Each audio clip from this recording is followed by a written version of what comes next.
مجدد دوران، اے مجدد دوران، اہل کمال پیر اچھی قدر چومنے لگے،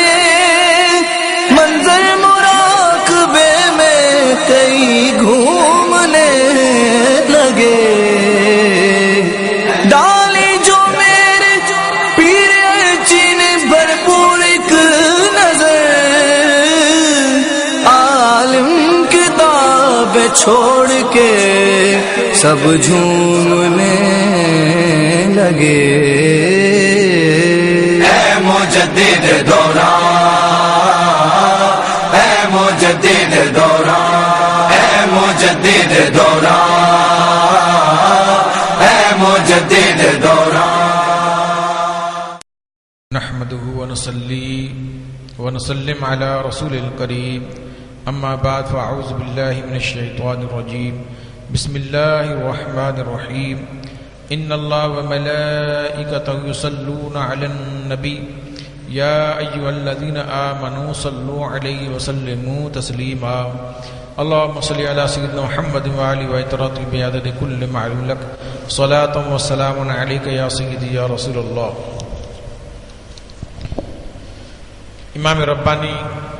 حضرت مجدد الافسانی شیخ احمد فاروقی سرہندی رحمۃ اللہ علیہ جلد اول کے اندر مکتوب نمبر 96 جو محمد شریف صاحب کی طرف لکھا گیا، فرماتے ہیں: اے فرزند، آج جب کہ فرصت کا وقت ہے اور سکون و دل جمعی کے تمام اسباب میسر ہیں، ٹال مٹول اور تاخیر کی کوئی گنجائش نہیں،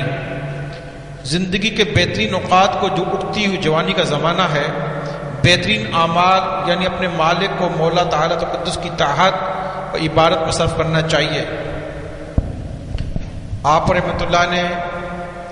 اپنے چاہنے والوں مریدوں کو یہ نصیحت فرمائی کہ زندگی میں فرصت کا زمانہ بھی کبھی کبھی انسان کو نصیب ہوتا ہے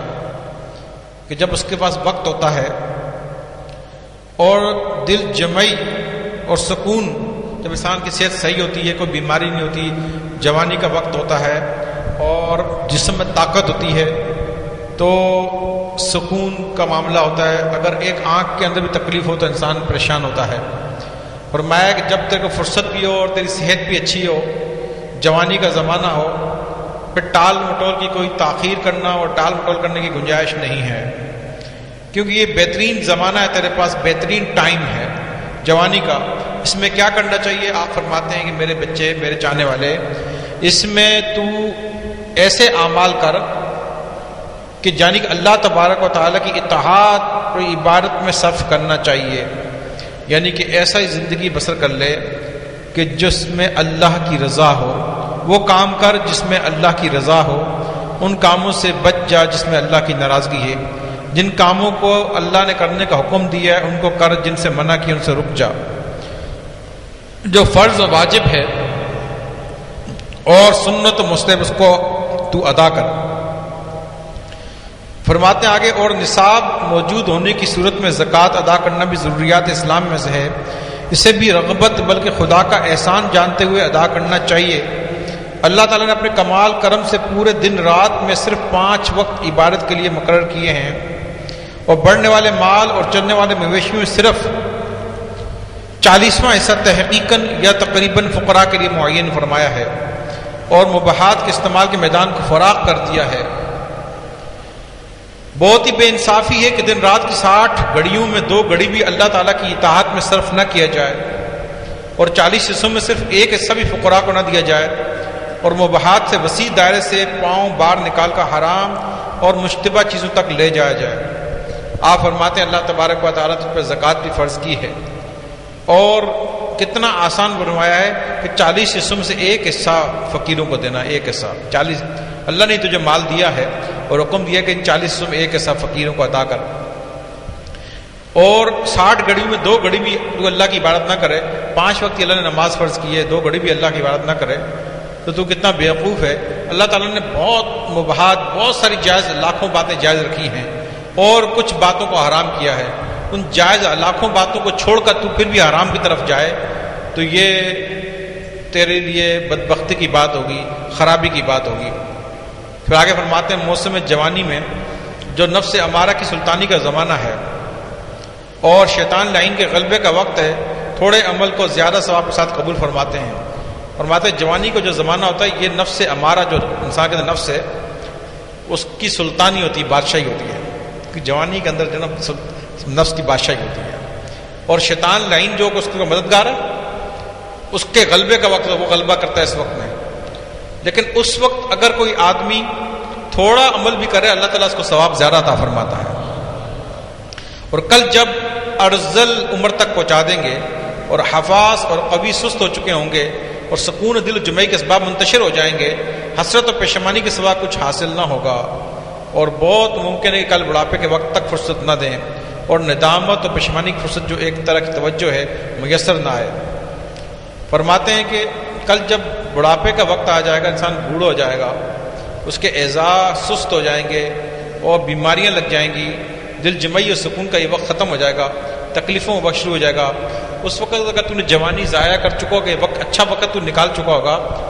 تو پھر اس کے بعد حسرت و پشیمانی رہے گی، باقی کچھ تیرے کو حاصل نہ ہوگا۔ اور یہ بھی ممکن ہے کہ کل بڑھاپے تک تجھے مہلت ہی نہ دی جائے، فرصت ہی نہ دی جائے، اس سے پہلے ہی تیرا کام تمام ہو جائے، تو تو نے وقت جو جوانی کا مطلب وہ ضائع کر دیا۔ فرمایا کہ پھر کیا ہوگا کہ ابدی عذاب اور دائمی سزا جس کے متعلق پیغمبر صادق صلی اللہ علیہ وسلم نے خبر دی ہے اور نافرمان لوگوں کو ڈرایا ہے اور درپیش ہے، پھر اس کے بعد وہ ابدی اور دائمی عذاب ہے جس کے لیے متعلق میں ہمارے آقا صلی اللہ علیہ وسلم سب کچھ بتا دیا تھا، وہ درپیش آ جائے گا۔ اس سے ضروری دوچار ہونا پڑے گا، پھر اس سے تجھے دوچار ہونا پڑے گا، وہ تجھے ملے گا۔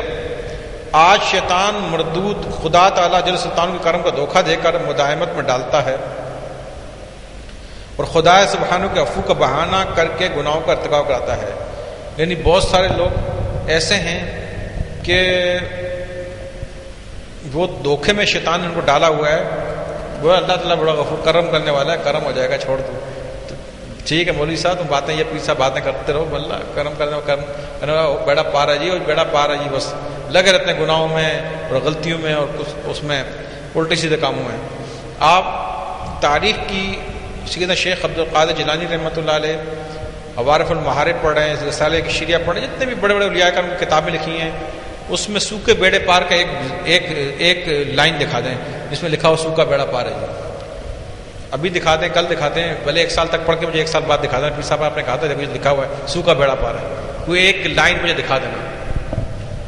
کسی ایک بزرگ کی جو کتابیں ہیں بڑی تاریخ کے جو اولیاء کرام تاریخی نامی گرامی گزرے ہیں ان کی کسی ایک کتاب کی کسی ایک سطر میں لکھا دینا سوکھا بیڑا پار ہے، عمل کرو نہ کرو سوکھا بیڑا پار ہے، کوئی دکھا دینا، آج دکھا دینا، کل دکھا دینا، اور ایک سال تک کوشش کرنا اور پھر دکھا دینا۔ تو یہ سوکھا بیڑا پار جو نے آج کل کے ہم لوگوں نے یہ کہانی شروع کر دی ہے سوکھا بیڑا پار ہے، تو اس سے بچنا چاہیے۔ یہ بات مجھے تو یہاں سمجھا رہے ہیں، یہ شیطان کا ایک دھوکہ ہوتا ہے جو انسان کو یہ بھی دیتا ہے کہ بس اللہ کرم کرے گا جی، بس کرم ہو جائے گا جی، بس گناہ کیے جاؤ کرم ہو جائے گا جی۔ یہ شیطان کا ایک دھوکہ ہوتا ہے، اس کو دھوکے میں ڈال دیتا ہے۔ اور دوسرا عفو کا بہانہ کا گناہ میں اللہ معاف کر دے گا، کوئی مسئلہ نہیں، اللہ بڑا، اللہ معاف کر دے گا، یہ کر کے گناہ کیے جا رہے ہیں۔ اور میں یہ شیطان جو ہے یہ عفو یعنی بخشش کا بہانہ کر کے اس کو گناہوں سے کراتا ہے، اور کرم کو ہو گیا جی بس وہ غفلت میں پڑا ہوتا ہے۔ یہ شیطان موجود کی یہ بھی دو بار ہیں جو مجدد اسماعیل رحمۃ اللہ علیہ نے ہمیں نشاندہی کی کہ سوکھے بیڑے پار نہیں ہوتے، بے شک کہ بخشش اللہ کے رحم و کرم سے ہوگی، لیکن اس کے لیے نیک اعمال کرنے پڑیں گے آپ کو۔ نیک اعمال سے اللہ کی رحمت حاصل ہوگی اور اللہ کی رحمت سے بخشش، اور پھر بیڑا پار ہو جائے گا۔ لہٰذا نیک اعمال نہایت ضروری ہیں۔ پھر آگے فرماتے ہیں معلوم ہونا چاہیے کہ اس دنیا میں جو آزمائش کو ابتلا کا مقام ہے، دوست اور دشمن کو رلا ملا دیا گیا ہے اور دونوں کو رحمت میں شامل کیا گیا ہے۔ یعنی دنیا جو ہے یہ ایک آزمائش اور ابتلا کا مقام ہے، آزمائش ہے یہاں پر دوست اور دشمن کا کچھ پتہ نہیں لگتا، سب رلے ملے ہیں۔ یعنی کیونکہ یہودی کی یہاں بھی اولاد ہوتی ہے، کھانے اس کو بھی ایک سے ایک ملتے ہیں،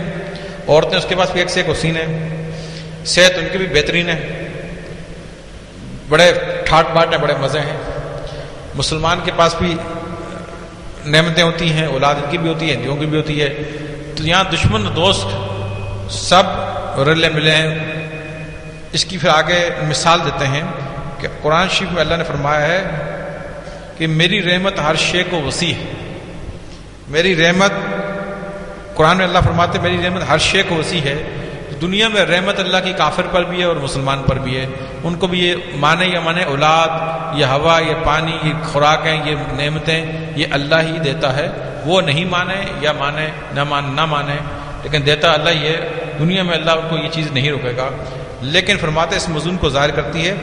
اور قیامت دشمن کو دوست سے جدا کر دے گا. یعنی قیامت کا معاملہ بالکل الگ ہو جائے گا. اللہ اس دن قیامت دشمن کو الگ کر دے گا، دوست کو، اپنے چاہنے والے کو الگ کر دے گا.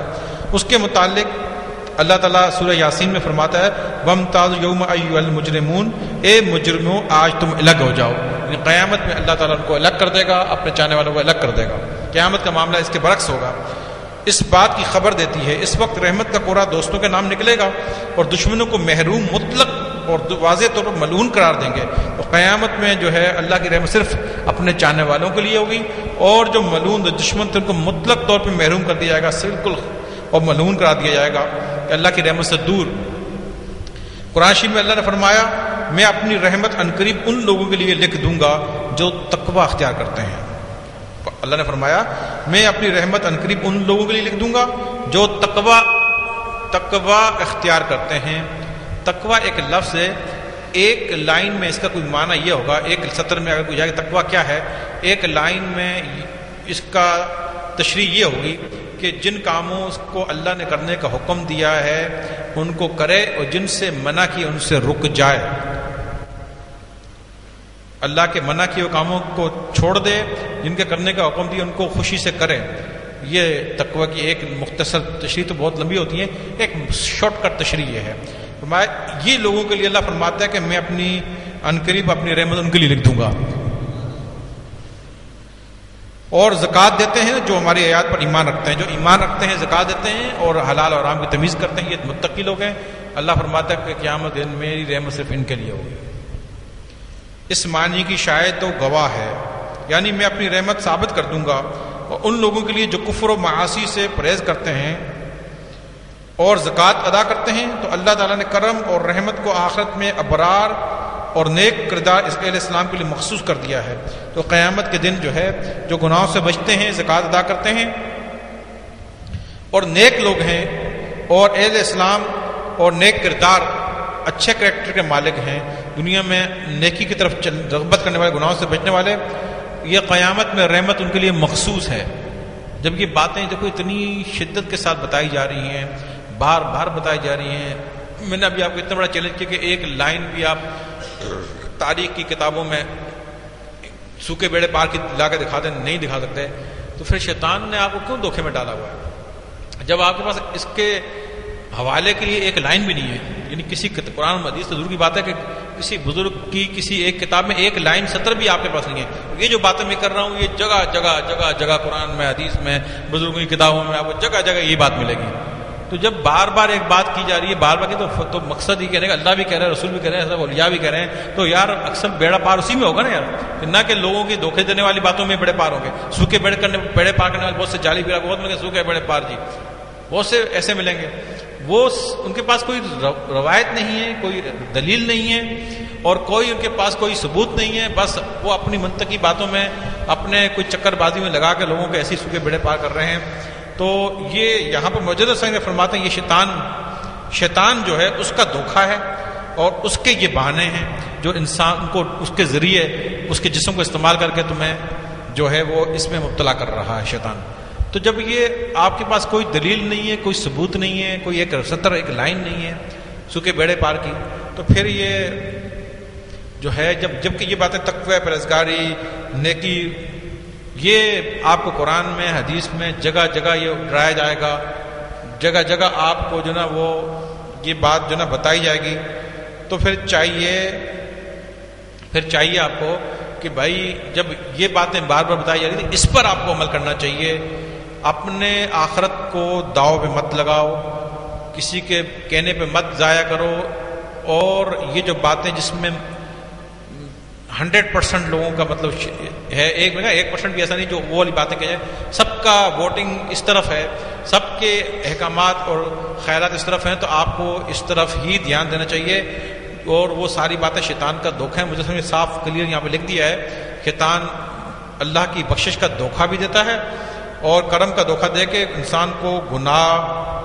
گناہوں میں مبتلا کرتا ہے، سوکھے بیڑے پار میں مبتلا کر دیتا ہے تاکہ وہ عمل نہ کرے،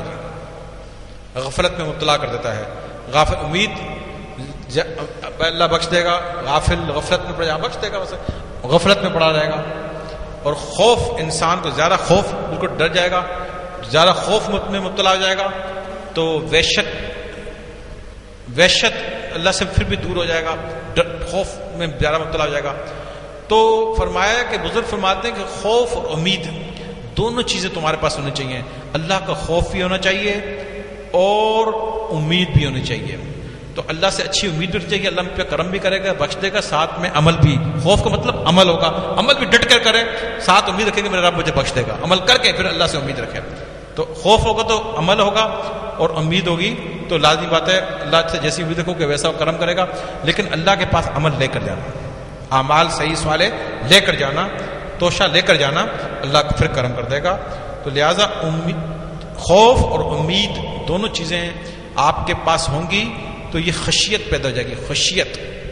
خشیت آپ کے اندر پیدا ہو جائے گی، پھر خشیت اور یہ خشیت حاصل ہوگی، پھر خشیت اور محبت کو ملا کر اللہ کی طرف سفر کرنا، پھر امید اور خوف اور امید سے خشیت پیدا ہوگی، پھر خشیت کے ساتھ پھر عشق و محبت یہ بھی ملانے پڑے گی، تو یہ قرب الہی حاصل ہو جائے گا، اور اس سے قرب حاصل ہوگا اور قرب سے معرفت حاصل ہو جائے گی۔ تو یہ اس طریقے سے آپ کو جناب اللہ کی طرف جو ہے وہ سفر جو ہے یہ کرنا چاہیے۔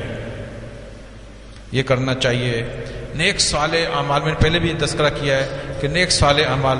دن کو ہم گاڑی بھی بیٹھتے ہیں ایک منزل پہ، یا گھوڑے بیٹھتے ہیں گاڑی پہ بیٹھتے ہیں ایک منزل تک جاتے ہیں، مجھے کراچی جانا ہے، میں گاڑی پہ رینٹا کار میں بیٹھوں گا، وہ کراچی مجھے پہنچا دے گی۔ اگر اللہ کے محبوب کے دربار میں سفر کرنا ہے تو گاڑی یا گھوڑے کی پشت پہ سفر کرو گے، گاڑی کی پشت پہ سفر کرو گے، منزل تک پہنچ جاؤ گے۔ تو اللہ کے محبوب کی، اللہ کی طرف اگر سفر کرنا ہے، اس دربار میں پہنچنا ہے تو مسلح کی پشت پر سفر کرنا پڑے گا۔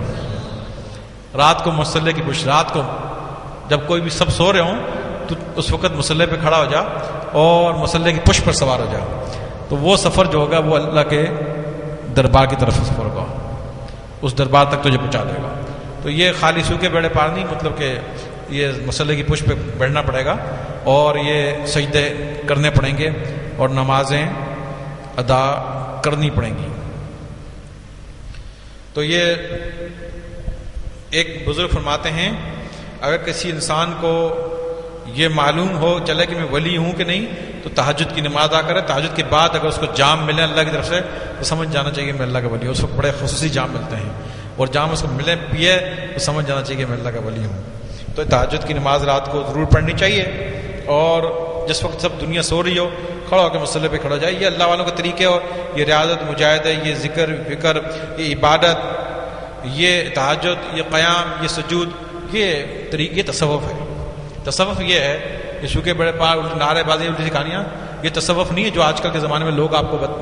جعلی پیری جو ایسے لوگ بتا رہے ہیں، یہ تصوف نہیں ہے۔ یہ قیام و سجود، یہ اللہ کی عبادات، یہ ریاضات، اور یہ ذکر و فکر، اور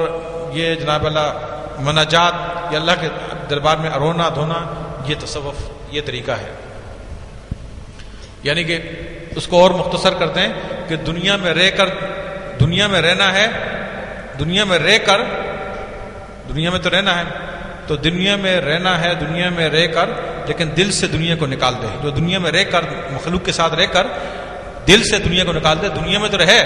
مخلوق کے ساتھ رہے، لیکن دل سے دنیا کو نکال دے، یہ تصور ہے۔ دنیا میں رہ کر، مخلوق کے ساتھ رہ کر، لیکن دل سے نکال دے، تو یہ تصوف ہے۔ کشتی پانی کے اوپر چلتی ہے، اس وقت تک چلتی ہے جب تک پانی اپنے اندر نہیں لیتی، تو خود بھی تیرتی ہے اور جو اس کے اندر بیٹھ جاتے ہیں ان کو بھی تیراتی ہے۔ جس دن کشتی پانی اپنے اندر لے لے گی وہ ڈوب جائے گی، جو اس کے اندر بیٹھے وہ بھی ڈوب جائیں گے۔ تو کشتی کی مانند بن جا، مخلوق کے ساتھ رہے، مخلوق کو اپنے اندر نہ آنے دے، ساتھ لے مخلوق کے، مخلوق کے ساتھ رہ، مخلوق کو اپنے اندر نہ جانے دے، کیونکہ جو مخلوق سے نکل جائے گا یہ رہبانیت ہے، جو کہ ہمارے مذہب میں منع ہے۔ یہ جنگلوں میں غاروں میں جا کے بیٹھ جانا، مخلوق سے دور بھاگ جانا، مخلوق سے نکل جائے گا یہ رہبانیت ہے، اور مخلوق کے اندر رہ کے دل سے مخلوق کو نکال دے گا یہ زودانیت ہے، یہ زودانیت ہے، یعنی زاہد بن جائے گا، راہب نہ بن، راہب ہمارے مسلک مذہب میں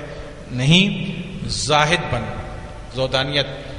مخلوق میں رہ کر دل سے مخلوق کو نکالنا زودانیت ہے، اور مخلوق سے نکل جانا یہ رہبانیت، تو اجازت زاہد بن جا، تو دل میں کسی کی جگہ مت دے، کسی مخلوق کو مت آنے دے، مت اس کے اندر دنیا کی محبت و مافیا کی محبت اپنے دل میں آنے دے، بلکہ دل میں اللہ کی یاد، اللہ کے ساتھ اپنا معاملہ رکھ، مخلوق کے اندر رہ لیکن مخلوق کو دل سے، دنیا میں رہ لیکن دنیا کو دل سے نکال دے، بس اتنا کام تو نہیں کرنا، یہ تصوف ہے۔ مخلوق میں رہ کر دل سے دنیا میں رہ کر دل سے دنیا کو نکال دے، دنیا میں رہ لیکن دل میں نہ آنے دے، بس یہی تصوف کی ابتدا، یہی تصوف ہے۔ پھر آگے فرماتے ہیں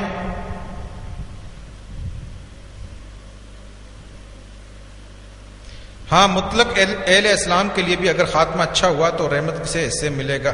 مطلق اہل اسلام کے لیے اگر خاتمہ اچھا ہوا تو رحمت سے حصہ ملے گا، اگرچہ زمانہ دراز کے بعد عذاب دوزخ سے نجات پائیں گے، لیکن فرمایا وہ گناہ گار جو گناہ میں مبتلا ہوں گے، اگر خاتمہ ان کا اچھا ہو گیا، یعنی ایمان پر خاتمہ ہو گیا، اسلام پر خاتمہ ہو گیا، تو پھر ان کو بھی رحمت سے حصہ تو ضرور ملے گا، لیکن بہت زمانے بعد دوزخ میں پڑے رہنا پڑے گا، اس کے بعد جا کے نجات ملے گی۔ لیکن فرماتے ہیں گناہوں کی تاریکی اور آسمان سے نازل شدہ احکام میں خداوندی کی لاپرواہی کرنے والا کیسے کہہ سکتا ہے کہ وہ دنیا سے نور ایمان سلامتی کے ساتھ لے جائے گا۔ اب بڑی زبردست بات کہہ رہے ہیں کہ بہت سے لوگ اس میں مبتلا ہیں اور غلط فہمی کے اندر مبتلا ہیں، وہ کہتے ہیں یہ بات تو چلو ہے، لیکن اب مجسہ فرماتے ہیں گناہوں کی تاریکی، گناہوں کی بھی ایک تاریکی ہوتی ہے، کالک ہوتی ہے، کہ گناہوں کی کالک، گناہوں کی تاریکی اور آسمان سے جو نازل شدہ احکام ہے جن پر جو عمل کرنا تھا ان سے تم نے لاپرواہی کی، ایک گناہوں کی تاریکی، ان سے لاپرواہی کی، جن کاموں کا حکم دیا وہ بھی نہیں کیے اور جن سے منع کیا تو وہ الٹے کیے، ان دونوں کی تاریکیاں جو ہے مل کر پھر تو یہ کیسے کہہ سکتا ہے کہ مرتے وقت تو نور ایمان تجھے نصیب ہو جائے گا، سلامتی کے ساتھ تو چلا جائے گا، یعنی اشارہ فرمایا کہ بہت مشکل ہے، ایمان پہ تیرا خاتمہ نہیں ہوگا، ایسے آدمی کا خاتمہ ایمان پر ہونا بہت مشکل ہے۔ وہ پھر فرماتے ہیں علماء دین نے فرمایا ہے، اب ایک بہترین بات کہہ رہے ہیں، علماء دین نے فرمایا ہے کہ گناہ صغیرہ پر اصرار گناہ کبیرہ تک پہنچا دیتا ہے، گناہ صغیرہ پر اصرار گناہ کبیرہ تک پہنچا دیتا ہے، اور گناہ کبیرہ پر اصرار کفر تک لے جاتا ہے، یعنی جو چھوٹے گناہ کرے گا وہ چھوٹا گناہ اس کو بڑے گناہ میں مبتلا کرے گا، اور بڑا گناہ انسان کو کفر تک لے جائے گا، کافر بنا دے گا، کفر تک لے جائے گا۔ تو یہ ایک زبردست انہوں نے بات ہمیں سمجھائی ہے کہ چھوٹے چھوٹے گناہ سے بچ، چھوٹا گناہ تجھے بڑے گناہ میں مبتلا کرے گا اور بڑا گناہ تجھے کفر کے اندر مبتلا کر دے گا، تو جب مرے گا تو کافر مرے گا، تو سمجھے گا مسلمان ہوں، تو وہاں پر لگے تو کافر ہے، کفر پہ مر گیا۔ اس لیے اپنے آپ کو سوچ سمجھ، اپنے چانس کو ضائع نہ کر، لوگوں کی باتوں میں نہ آ، اور بچ جا ایسے گناہوں سے اور غلطیوں سے۔ بہت ساری حدیث مسلم بخاری شریف کے اندر آتی ہیں کہ نبی کریم، ایک حدیث میرے ذہن میں اس وقت موقع مل کے حساب سے آئی، آپ صلی اللہ علیہ وسلم ایک سفر میں راستے میں جا رہے تھے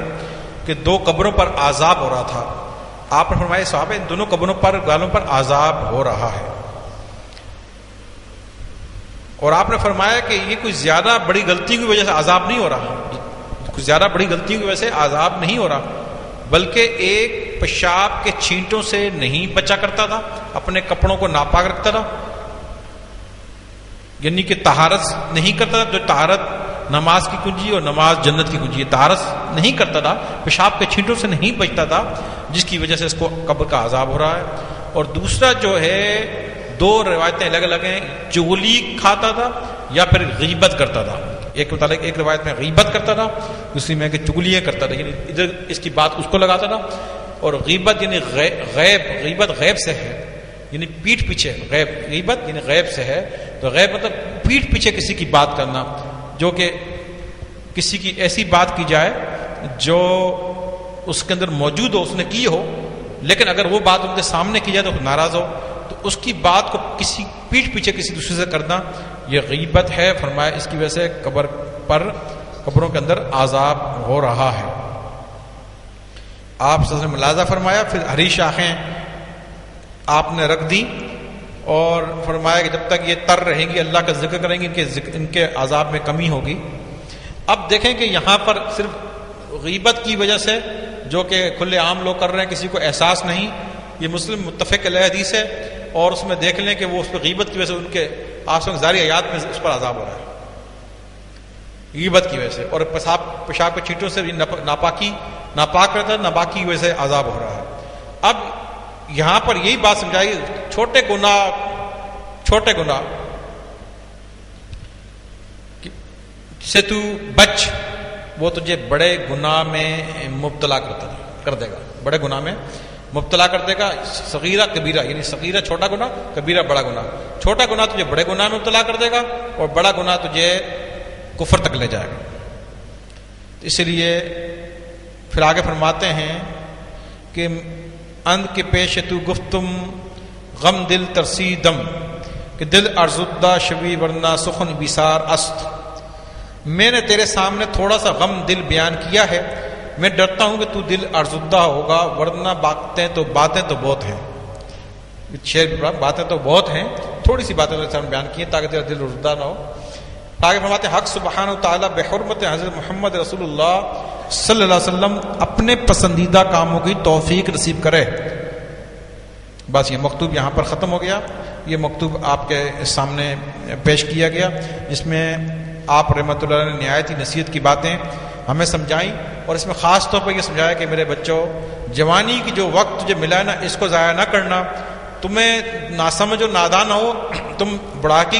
کی امید رکھ رہے ہو، اس وقت بیماریاں لگ جائیں گی، بلڈ پریشر لگ جائیں گے، شوگر لگ جائیں گی، بہت جوڑوں میں درد، پتہ کیا کیا بیماریاں لگ جائیں گی۔ جب تیرے کو یہ کیفیت نہیں ہوگی تو اس طرح پیر آ کے نہیں بیٹھ سکے گا، یہ 3 گھنٹے 4 گھنٹے بیٹھنا تیرے لیے بہت مشکل، نہیں بیٹھ سکے گا۔ بس تیرے کو بلڈ پریشر اوپر ہے تو نیچے ہے تو یہ ہے تو وہ، بہت مشکل ہے۔ یہ وقت ہے، اس کو ذرا صحیح طریقے سے لگا، جوانی کا وقت، اس کو ذرا صحیح لگا، اس کی قدر کر، اس میں تھوڑا عمل کا ثواب بہت ملے گا، اللہ تعالیٰ بہت زیادہ تو ثواب دے گا۔ اس کو صحیح معنوں میں تو کام میں لے آ، اور یہ دنیا کی آزمائش کو سمجھ، اس میں ہر ایک پر یہ لوگ کھا رہے ہیں، پی رہے ہیں، موج کر رہے ہیں، پیسہ تو یہودی بھی کر رہے ہیں، تو کافر بھی کر رہے ہیں، تو ہندو بھی کر رہے ہیں۔ یہاں رحمت سب کے لیے ہے، تو ہی نہ سمجھ آ رہی ہے بڑے موجوں میں، تو یہاں سب کے لیے رحمت ہے۔ قیامت میں مجرم الگ اور دوست الگ ہو جائیں گے، الگ ہو جائیں گے، چھاٹی ہو جائے گی۔ اس دن رحمت صرف اپنے چاہنے والوں کے لیے، کافر مردود کے لیے نہیں۔ تو اس لیے فرمایا کہ پھر تو جناب ضرور ہے کہ تو تقوی اختیار کر، کہ اللہ کی رحمت قیامت میں متقی لوگوں کے لیے ہے۔ وہ قرآن شریف والا عاقبۃ للمتقین، کہ آخرت ہے ہی للمتقین، متقی و پرہیزگاروں کے لیے ہے۔ تو متقی پرہیزگار وہ لوگ ہیں جو دم اللہ کی عبادت میں لگے رہتے ہیں، مطلب کوئی کبھی کیا پڑھ رہے ہیں، کچھ نہ کچھ کرتے رہتے ہیں، لگے رہتے ہیں، نمازیں پڑھتے ہیں، کرتے ہیں، اپنا پورا زور لگاتے ہیں۔ جی اللہ تعالیٰ علیم و خبیر ہے، جانتا ہے کہ میرے بندے نے بہت زور لگایا ہے، کچھ غلطیاں بھی کر لی ہیں، غلطیاں بھی اس سے ہوئی ہیں، قصور بھی ہو گئے ہیں، لیکن اپنے زور بھی بہت لگایا ہے۔ پھر اللہ کی رحمت بہت وسیع ہے، اللہ تعالیٰ اپنے فضل کرم سے اپنے حبیب کے صدقے کی بخشش فرما دے گا، کرم ہو جائے گا۔ تو اپنے طرف سے پورا زور لگا کے دنیا سے جانا ہے، دنیا میں آپ نے مجھے ہم سب کو جانا ہے، زور لگا کے جاؤ، پورا زور اور پوری ہمت کے ساتھ محنت کر کے کچھ لے کر جاؤ۔ باقی اللہ پر توکل کرو، اللہ پہ بھروسہ کرو، اور اللہ سے اچھی امید رکھو، عمل کر کے اللہ سے اچھی امید رکھو۔ تو جیسے کہتے ہیں کہ اونٹ کو رسی سے باندھ کر توکل کرو، اونٹ کو کھلا چھوڑ دیا، یہ توکل نہیں، اونٹ کو رسی سے باندھو پھر اللہ پہ توکل کرو۔ اس طرح عمل خوب نیک کر کے پھر اللہ سے اچھی امید رکھو، رب کرم کر دے گا، گناہ میرے بخش دے گا۔ تو اللہ خوب کرم کرنے والے کرم کر دے گا، لیکن جاہل لوگوں کی باتوں میں مت آؤ، وہ خود ڈوبیں، آپ کو بھی ڈوبا دیں گے۔ نری جو نا امیدیں اور نرے افو، یہ وہ ایسی باتیں، سوکھے بیڑے پار، اس باتوں میں آپ کو نہیں آنا چاہیے۔ اور تصوف کی لائن میں چلتے ہیں۔ تصوف کا پہلا قدم یہ ہے کہ دنیا میں رہنا ہے، لیکن دنیا کو دل میں نہیں آنے دینا، یہ ابتدا ہے اس کی، اس سے ابتدا ہوتی ہے۔ اللہ تعالیٰ ہم سب کو ان باتوں پر عمل کرنے کی توفیق عطا فرمائے، آمین بجائے نبی المرسلین وآخر دعوانا الحمدللہ رب العالمین. اے مجدد دوران،